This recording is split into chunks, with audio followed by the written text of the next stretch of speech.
Yo, this is Dumbfoundead and you're watching Foundations.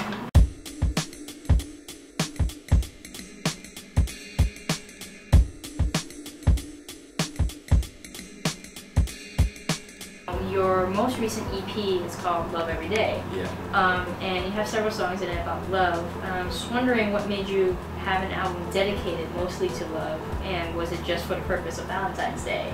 No, I think the whole idea about that was, you know, Love Every Day was just like, you know, you don't need like a holiday like Valentine's Day to show love to anybody. Right. So, yeah, I mean, at the time I was like going through some relationship shit too, so that was there. But also it was just kind of like overall message of just love every day beyond Valentine's Day. Right, not a Hallmark holiday. Yeah. Plus, you know, love songs and any songs about love always like universal, you know. So I didn't feel like it was about the EP was just about love. It's just like it's just about everything, you know. So which love is, you know, love is everything.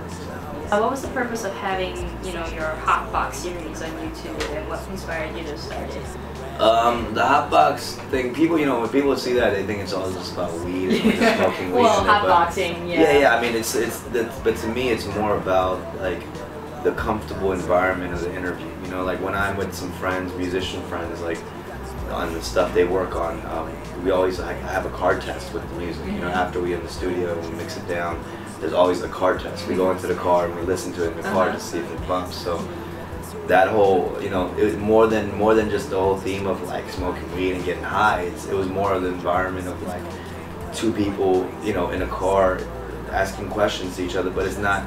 It was not such a formal like interview, you know, like it's a comfortable setting. Right, a friend talking to a friend. Yeah, and then they perform inside the car, like just very comfortable, you know. It's like homies, you know. So that was kind of the idea of that, and so I could showcase a lot of my talented friends in Los Angeles. Is eventually, you know, I want to do it all around. But yeah, it's just the way I can showcase other artists through the access that I have with YouTube and all the views that I get. I wanted to share that with some of the other talented musicians. That's really cool. You recently made your acting debut in Detention.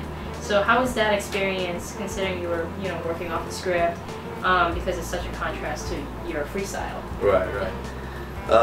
Yeah, I mean, it was a challenge. It was definitely a challenge, something new. I was excited to be a part of it. I definitely wanted to get into acting a lot more, but I do respect the craft. I didn't just go into it like, oh, I'm going to be a natural at this. I really, you know, try to get good at it. And I'm still trying to get good at it, but it was cool. I think there's definitely still room for improv and freestyle while you do acting stuff, but definitely there's that script that you have to stick to it. You can't, you know, when there's a director, you can't just like diss them, you know what I mean? So that was a challenge, and it's cool to see how many people and how much goes into a movie. You know? And I want to get into acting a lot more. I actually just shot another thing. I'm in like this Asian version of Meet the Parents. Oh. Yeah, it's like called like Meet the Lees or something.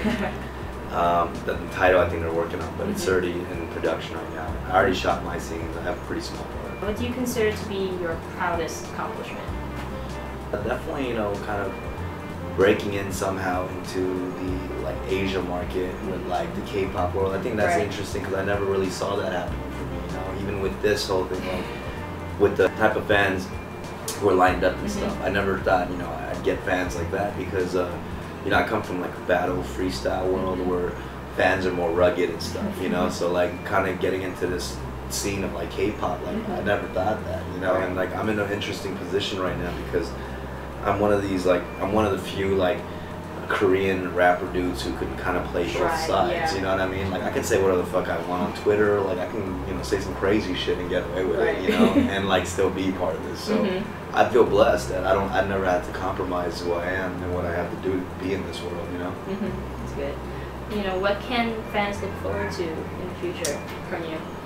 I think a lot more music. I constantly try to give out free songs all the time. So a lot more music and collaborations with Korean artists. I got songs coming out with like Dynamic Duo.